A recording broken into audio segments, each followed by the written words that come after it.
المهتدين يا صاحب الحق المبين يا ابن الهداة المهتدين يا صاحب الحق المبين حتى متى يا سيدي أحتار يا ابن الأنجبين هل من معين نندبان أم بالجزوع نستعين هل من معين نندبان أم بالجزوع نستعين أم هل سبيل نلتقي فيك أيا نعم المعين يا ابن الهداة المهتدين يا صاحب الحق المبين يا ابن الهداة المهتدين يا صاحب الحق المبين حتى متى يا سيدي أحتار يا ابن الأنجبين يا غيرة الله ظهرا عجل يا ابن الطاهرين رث اللواء أم الملا رث اللواء أم الملا. أعوذ بالله من الشيطان الرجيم بسم الله الرحمن الرحیم. این مستطیع نی اصلا، چون وقتی که اسم نوشته یکی از یہ شخص شروط مستطیع نہیں استطاعت کیونکہ خلو جس وقت سر نے نام لکھوایا یعنی راه باز باشه بتونه بره. اون سال که ان میں اسم سے نوشته ایک که نمیتونسته بره. استطاعت کی شرط میں سے ایک شرط پس یہ کہ مستطیع انسان کے لیے نبوده. راستہ کھلا ہو. اگر اگر اس کے لیے صاحب دید راستہ بره بند ہے برای تو پول بده اصلاً یہ اون وقت مستطیع نہیں. نداره انقدر، پس این اصلا مستطیع نی. اگلے سال مثلا اتنا پیسہ، اب پیسہ نہیں ہے تو یہ مستطیع نہیں. آها بالا ضررم جلوشو نگیره. بله این استطاعت شده، حج مستقر شده برای بله. لا ضرر ها مشهور گفتن که بله لا ضرر بھی آ کر اس کو مستقر روک لیتا ہے، مثلا کرده شامل حال ہو جاتا ہے. حج هر جوریه ولو با حرج با ضرر بره. بعضی هم گفتن نه چرا لا ضرر اینو نگیره، اون وقت گناه کرده. لا ضرر حالا میگیره، اما ظاهرا حرف مشهور اقربه. بعض کہتے ہیں نعم نعم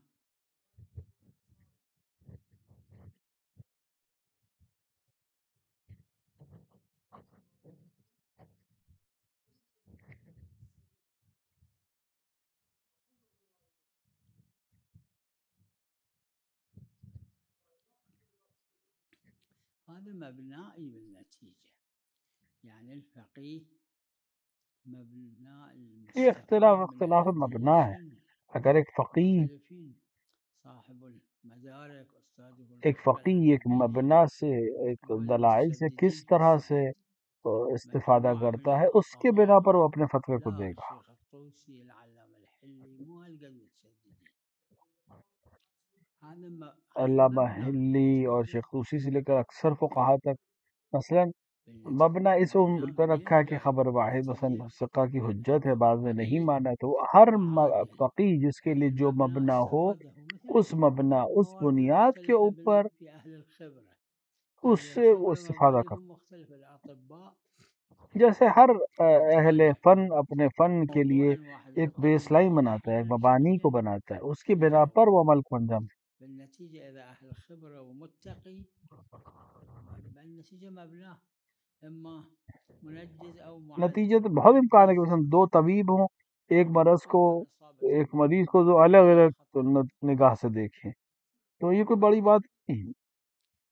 لہذا دین میں بھی اسی طرح مبانی کے لحاظ سے وہ اپنے فیصلے میں دو شرطیں عادل ہو اور ثقہ ہو.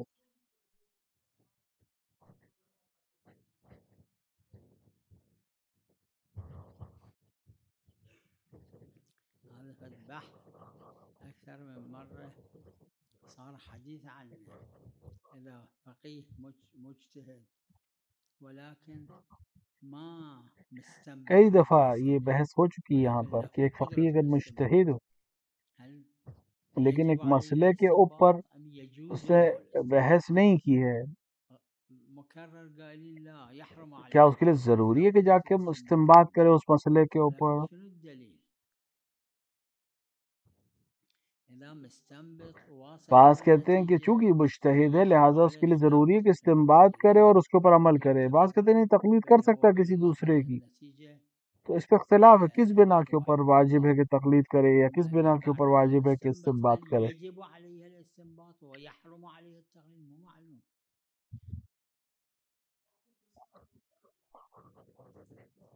اگر فقیہ ہے اس کے پاس اجتہاد کی صلاحیت موجود ہے اور اس نے ایک مسئلے کے اوپر استنباط نہیں کیا ہے تو اس مسئلے پر استنباط واجب ہے، ہمارے پاس دلیل نہیں ہے۔ مطلق في جميع المسائل، أما هو المجتهد لعمل نفسه لا، حتى مسألة واحدة إذا استنبطها عن الأدلة الشرعية واقتنع بها بالنتيجة منجزة ومعذرة إليه، منجزة لدى الإصابة معذرة لدى الخطأ.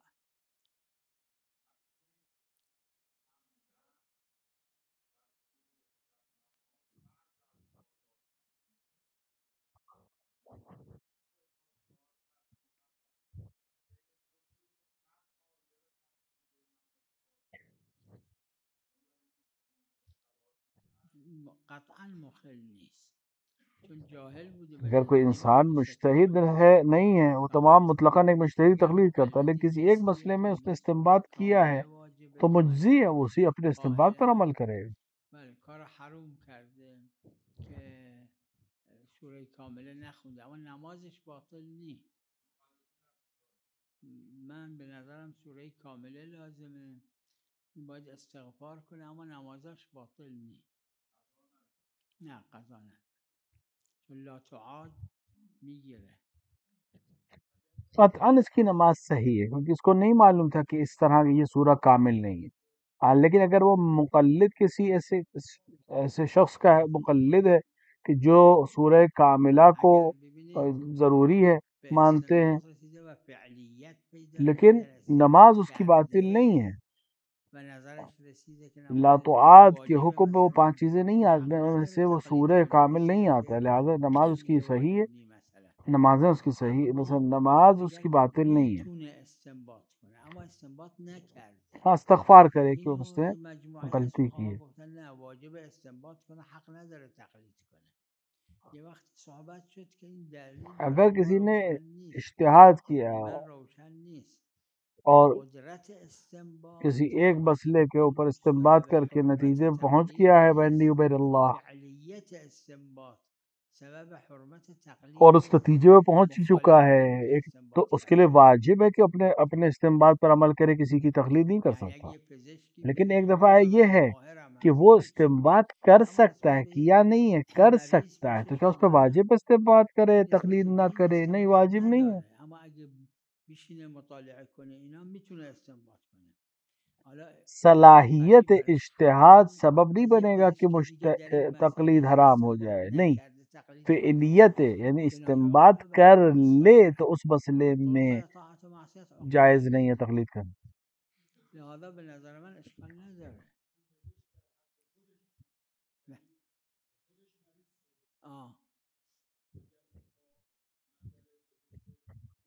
همین کار رو میکنن. مثلا ایک طبیب ہے، ایک ڈاکٹر ہے، وہ اس کے پاس وہ تمام چیزیں جانتا ہے، ایک مریض اس کے پاس آیا، اس نے اس مسئلے پہ نظر نہیں رکھتا ہے، نہیں سمجھتا ہے، ہاں کوشش کرے، مطالعہ کرے تو سمجھ جائے گا، لیکن کیا حرام ہے ابھی اس وقت وہ کسی اور ڈاکٹر سے رجوع کرے اور اس مسئلے کو پوچھ لے؟ نہیں، حرام نہیں ہے، دلیل نہیں ہے ہمارے پاس۔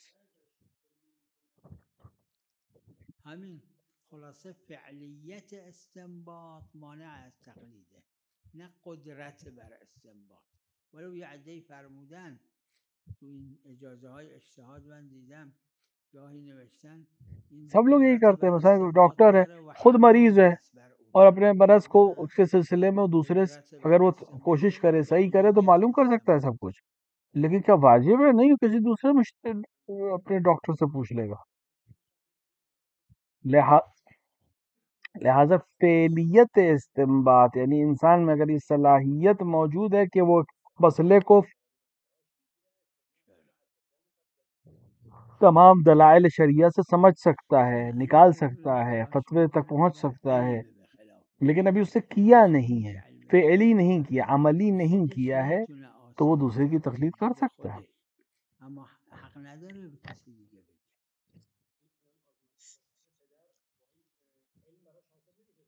آها خواهد هیچ پس فایده نداره، علی رجل الفراش میگیره ان الظن لا یغنی من الحق شیئا.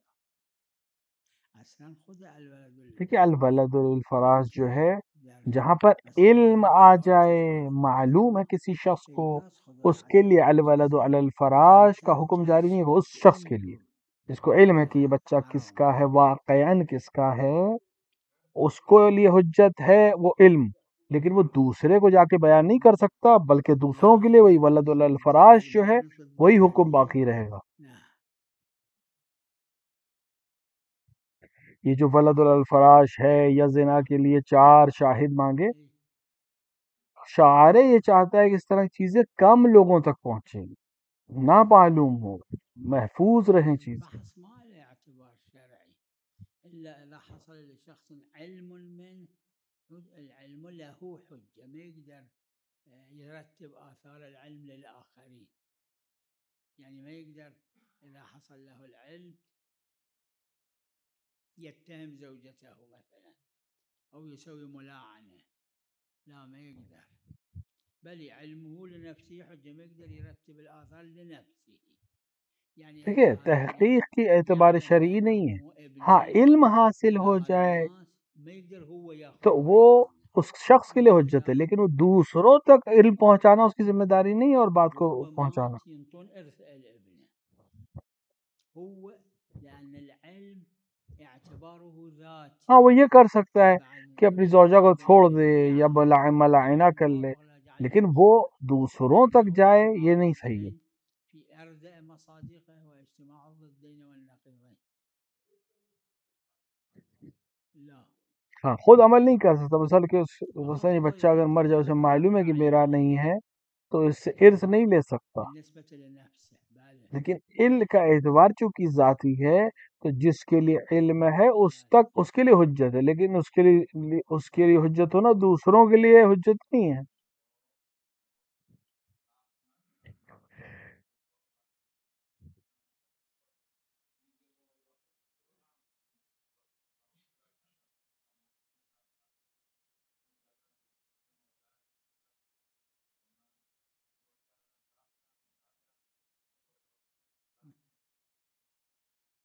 میگن شیخ مفید که صدوق استادش بوده و قائل به این قول بوده، گفته بوده نسبت السهو الى الصدوق اولا منه الى رسول الله صلی الله علیه و آله.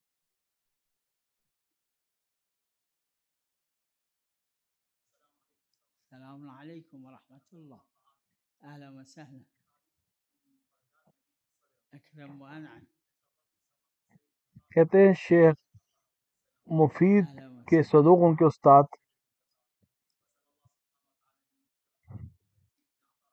الجميع ان شاء الله. اور وہ صاحب کے قائل تھے، تو وہ کہتے تھے کہ جب شیخ مفید کے لیے، شیخ صدوق کے لیے ہم صاحب کے قائل نہیں ہیں، تو ہم رسول کے لیے کیسے قائل ہو سکتے ہیں؟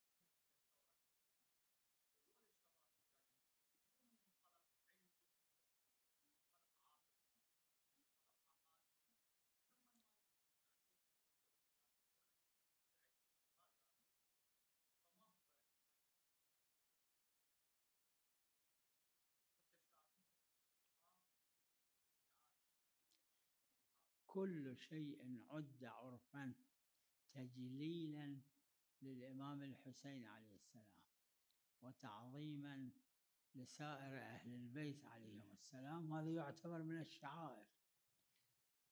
الشعائر الشارع المقدس في القرآن الكريم وفي الروايات ذكروا حكم الشعائر.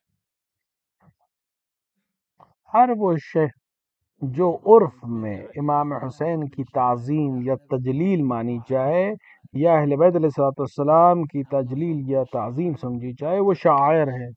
أما نفس الشعائر شعائر المقدسہ نے قرآن مجید میں یا روایات میں حکم شعائر کو بیان کیا، لیکن خود شعائر کیا ہیں اس سے کو محدود نہیں کیا کہ بس یہی ہیں. تمام شعائر کی ایک حکم ہے. حکم معلوم ہے کہ یہ تقوی قلب کی علامت ہے، اس کی تعظیم، لیکن کیا چیز شعائر ہیں یہ معین نہیں ہے، محدود نہیں ہے. لہذا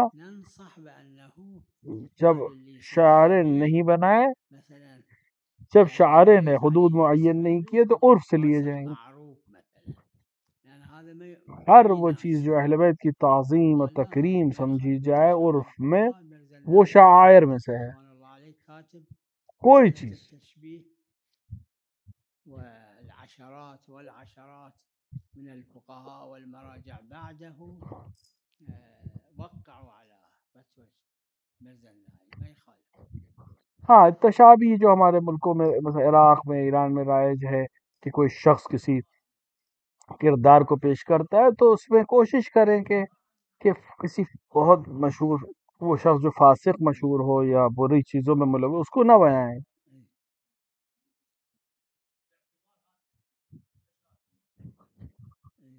اور مرزا نائینی کی اگر آپ فتاووں کو جا کر دیکھیں جس کے اوپر اکابر فقہا نے صرف آ کر قبول کیا ہے، اس میں یہ تمام چیزیں بہت تفصیل سے درج ہوئی.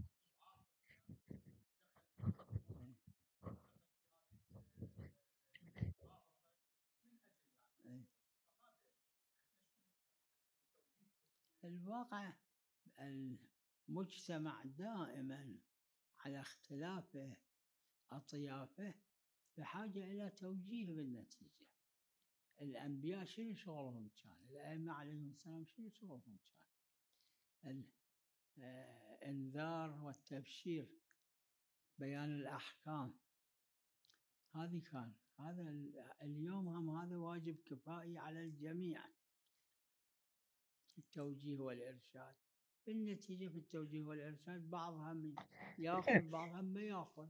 حتى زمن رسول الله بہت سی چیزیں ایسی ہیں کہ ہم تک نہیں پہنچی یا اس پہ عمل نہیں ہے. انبیاء کا کام کیا تھا؟ ائمہ کا کام کیا تھا؟ اصل جو ان کا کام تھا وہ احکام کو بیان کرنا تھا. تو اب چیزیں جو ہے اب آپ کی ذمہ داری ہے لوگوں تک بات کو پہنچانا، بس پہنچانا. بہت سے لوگ مانیں گے نہیں مانیں گے، اور رسول کے زمانے میں بھی ایسے ہی تھا. رسول سب سے افضل ہے، لیکن کیا سارے اصحاب نے رسول کی بات کو مانا؟ نہیں. تو آپ بھی رسول سے اور آل رسول سے اور انبیاء سابقین سے یہ چیز سیکھ لیں کہ عمل کرنا، بتانا آپ کی ذمہ داری ہے. قبول کرے نہ کرے وہ اس کا عمل ہے. يقلدون الأموات أئمتهم اللي كانوا ميتين، والشيعة من ميزاتهم أنهم ما كانوا يقلدون الميت ابتداء. هذا من ميزات الشيعة كانت. ولذا یہ بہت پہلے سے ہے، غیبت کبریٰ میں حتیٰ غیبت صغریٰ میں جمعیت کے نزدیک اکثر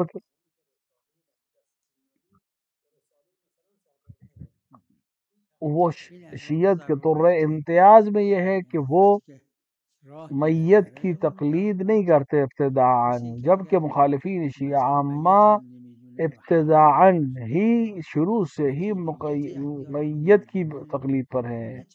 ان کے ائمہ مر چکے ہیں، لیکن ہمارے امتیاز ہے تشیع کا کہ وہ ایک ایسے مجتہد کی تقلید کرتے ہیں جو زندہ ہے.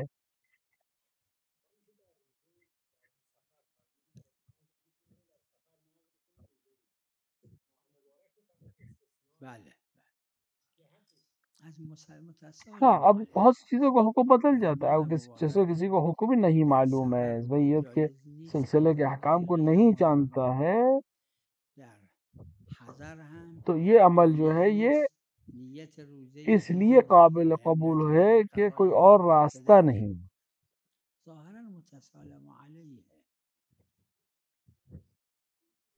یعنی استفاده شده حصر روزه در ماه رمضان به روزه رمضان. استفاده شده ماہ مبارک رمضان میں روزہ جائز نہیں ہے سفر میں، عذرا اما ظاہرا همینجور. حتیٰ ماہ کسی اور چیز کا روزہ ماہ رمضان میں سفر میں، اور اگر اپنے گھر میں بھی ہے تب بھی کسی اور چیز کی نیت سے روزہ نہیں رکھ سکتا. ماہ مبارک رمضان میں صرف رمضان کا روزہ رکھے گا شرائط کے ساتھ. من عمله السفر مثل السائق شغل السفر اور اس کے اندر اگر کوئی مثل المكاره شک کرے تو اپنے آپ شک کے لحاظ سے الگ الگ احکام جاری ہوں گے، لیکن یہ مسلم ہے کہ ماہ مبارک رمضان میں صرف رمضان کا روزہ رکھ سکتا ہے انسان. السفر مو عمل إله عملش انه يروح على المزارع على البساتين. ہمارے پاس دلائل کے دو يقتضي ان يسافر لأن کثیر السفر جملہ موجود نہیں ہے روایت میں. ہمارے پاس دو جملے ہیں، ایک جملہ کا جس کا عمل سفر ہو یا جس کے سفر میں عمل ہو. یعنی ایک دفعہ ایک انسان کا کام ہی سفر کرنا ہے، جیسے ڈرائیور ہے، کنڈکٹر ہے، جہاز اڑاتا ہے. ایک دفعہ اس کا عمل سفر کرنا نہیں ہے، لیکن جہاں جو عمل ہے اس کے مقدمے میں سفر ہے. مثال کے طور پہ ایک شہر میں رہتا ہے، دوسرے شہر میں جا کے کام کرتا ہے، تو یہ سفر کرنے پہ مجبور ہے. یا مثال کے طور پر اب اس کے پاس زمین ہے، زراعت ہے دور دور علاقوں میں، اور وہ یہاں سفر کرتا ہے ان کے درمیان، جس کو باغبان کہتے ہیں. تو اگر یہ انسان سفر کر رہا ہے سفر شرعی اور ہر ہفتے سفر کر رہا ہے تو یہ سفر کثیر ہے، اور اس مسافر کثیر کے اوپر جو احکام ہے وہ اس کے اوپر جاری ہوں گے. ہاں اگر ان میں سے کبھی یہ ایسا کرے کہ 10 دن کہیں رک جائے تو پہلا سفر جو شروع کرے گا وہ سفر کے حکم میں رہے گا، نماز قصر ہوگی، روزہ قصر ہوگا. ہاں دوسرا سفر، اسی سفر پہ دوسرا سفر جب شروع کرے گا تو مسافر کثیر سفر کے حکم پہ عمل کرے گا.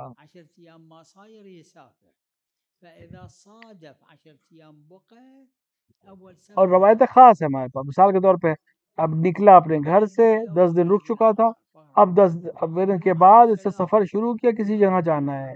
یہ جو جائے گا پہلا سفر 10 دن رکنے کے بعد سے، اس میں نماز قصر ہے، روزہ نہیں رکھ سکتا. اور پھر یہ رک لیا، واپسی کا سفر اس کا کثیر و سفر کا سفر ہے، وہاں پھر نماز پوری پڑے.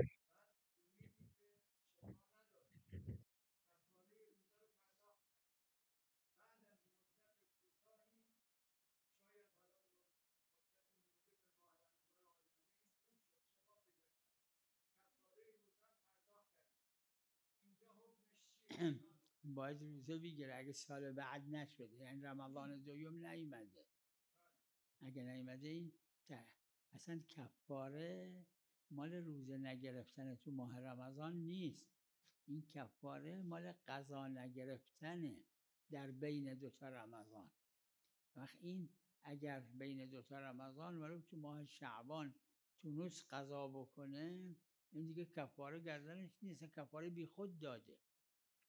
اگه اون کفاره‌ای که داده به اونی که داده هنوز پیشش هست تصرف نکرده میتونه پس بگیره. اصلا کفاره نیست، کفاره مال قضا نگرفتن تا رمضان دیگه. بله کفارہ اس کو روزہ تو رکھنا ہی ہے. مجوز اگر اس نے کفارہ دے، اگر اگلے ماہ رمضان تک روزہ نہیں رکھا تو کفارہ اس کو دینا ہے روزہ نہ رکھنے کا، لیکن روزہ بہرحال اس کے گردن پر ہے پہلو سال گزر جائے. ہاں اگر اسے روزہ رکھ لیا ماہ شعبان تک میں تو اب اس کی گردن پہ کفارہ نہیں ہے، اور کفارہ اس سے غلط دیا، یہ فدیہ ہے، اور کفارہ اس وقت ہے جب یہ رمضان تک روزہ نہ رکھے، اگلے رمضان تک۔ الدخان هم نفس الشيء، البخار الكثيف كثير هم نفس الشيء.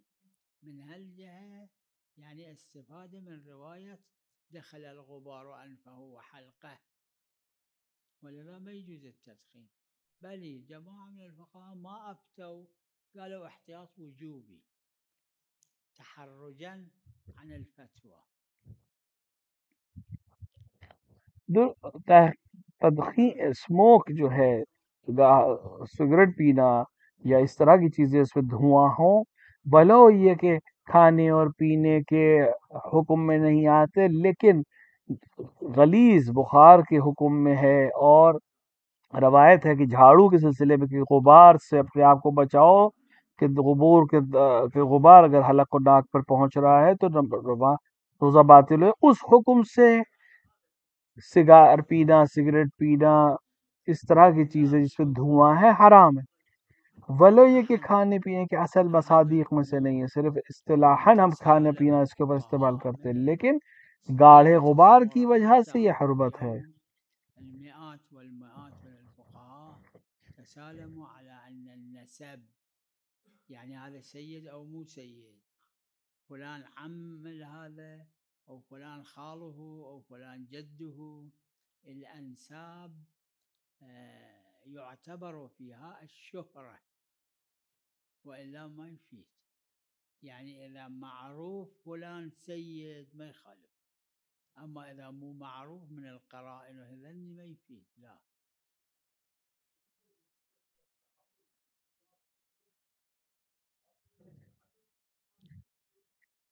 تسالم ہے فقہا کا اس کے اوپر پر کہ نسب یہ سید ہے یا نہیں ہے، یہ کون اس کا چچا ہے، کون اس کا ماموں ہے، یہ سب اس کے اندر شہرت معتبر ہے، وإلا فائدہ نہیں۔ اگر معروف ہے کہ یہ سید ہے یا فلاں خاندان سے، کافی ہے، قرائن وغیرہ سے نہیں ہوگا، معروفیت عرف سے ہوگا۔ ما يفتون يحتاط وجوبيا. يحتاط وجوبيا يعني شنو؟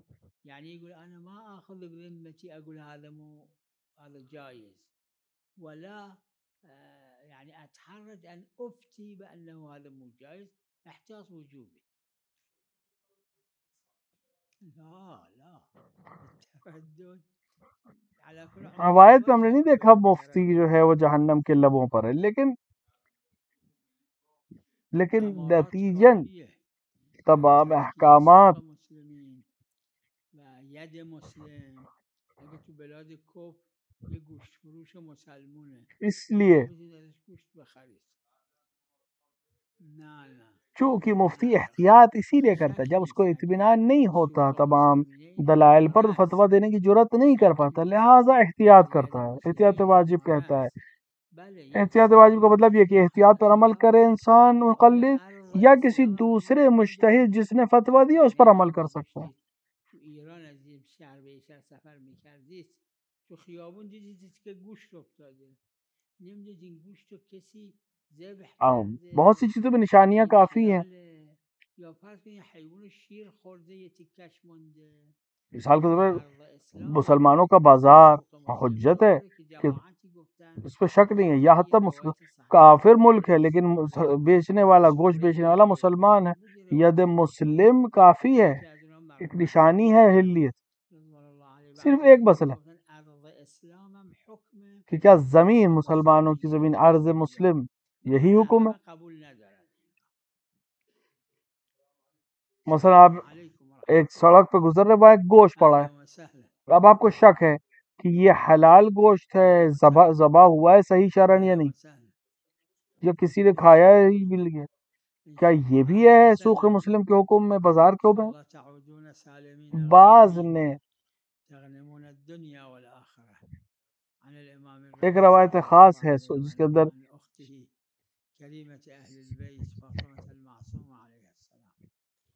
موفقين جميعا، وصلى الله على محمد وآله الطاهرين. مولاي يا مولاي، مولاي مولاي يا مولاي، مولاي.